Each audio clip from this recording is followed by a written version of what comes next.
ইফতারের সময় আজান দেওয়া হয়, তখন কি আজানের জবাব দেওয়া উত্তম নাকি ইফতার করা উত্তম? খুবই দরকারি একটা প্রশ্ন। রমজানে কখন দোয়া করলে দোয়া কবুল হয়?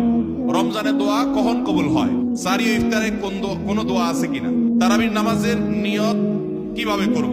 ইফতারের সময় আজান দেওয়া হয়, তখন কি আজানের জবাব দেওয়া উত্তম নাকি ইফতার করা উত্তম? খুবই দরকারি একটা প্রশ্ন, খুবই দরকারি একটা প্রশ্ন। কারণ আমরা যারা নিয়মিত মাগরিবের সময় আজানের জবাব অন্য সময় দেই, রমজানে আসলে আমাদেরও বেশিরভাগ লোকের এটা দেওয়ার সুযোগ হয় না। কারণ ইফতার আজানের ওয়াক্ত, সূর্য ডুবছে, আজান হয়েছে, আমরা ইফতার নিয়ে এমন ভাবে ব্যস্ত হয়ে পড়ি, আজানের জবাব আর দেই না। এখন প্রশ্ন হলো কোনটা আগে করবেন, কোনটা পরে করবেন? উত্তর হলো আগে আর পরের দরকার নেই, দুইটাই সমান্তরাল ভাবে করতে পারেন। বিসমিল্লাহ বলে আপনি আল্লাহ আকবার, যদি টাইম মতো আজান হয়ে গেল, আপনি ইফতার করলেন, ইফতার করে আপনি আল্লাহ আকবার আজানের জবাব দেন, খেতে থাকেন আর ফাঁকে ফাঁকে জবাব দিয়ে দেন। জবাব দেওয়ার সময় আপনি খেতে পারবেন না, একদম চুপচাপ বসে জবাব দিতে পারবেন, কোনো কথা নাই তো। খাওয়ার ফাঁকে ফাঁকে একটু ব্রেক দিয়ে আপনি আজানের জবাব দিয়ে দেন, তাহলে দুইটা একসাথে হয়ে যেতে পারে। আমরা অনেকে এটা করি না, এটা করা উচিত আমাদের। রমজানে কখন দোয়া করলে দোয়া কবুল হয়? রমজানে দোয়া কখন কবুল হয়?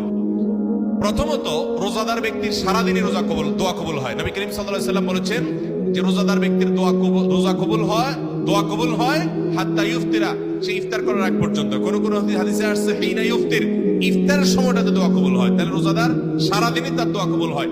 আপনি রোজা অবস্থাতে, সিয়ামরত অবস্থাতে, অফিসে আদালতে, কাজে কর্মে, মা বোনরা রান্না বাড়ায়, যে যেখানে থাকেন না কেন, ওই ফাঁকে ফাঁকে আপনি দোয়া চালাই দিবেন।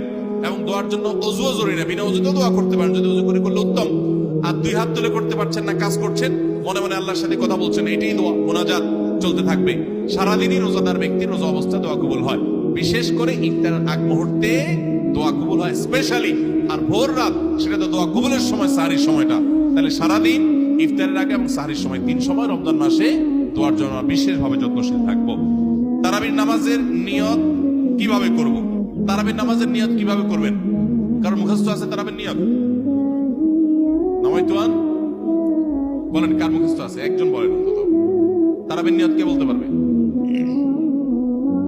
বলেন বলেন ভাই।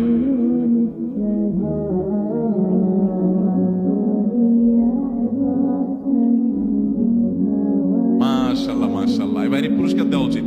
বসেন, আপনারা কষ্ট করে মুখস্থ করছেন।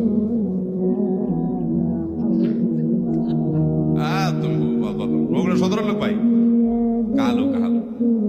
আচ্ছা ভাই, তারাবির নামাজ বা যে কোনো নামাজের নিয়ত জরুরি। নিয়ত ছাড়া কোনো আমল হবে না। কিন্তু নিয়তটা হলো মনের ইচ্ছার নাম।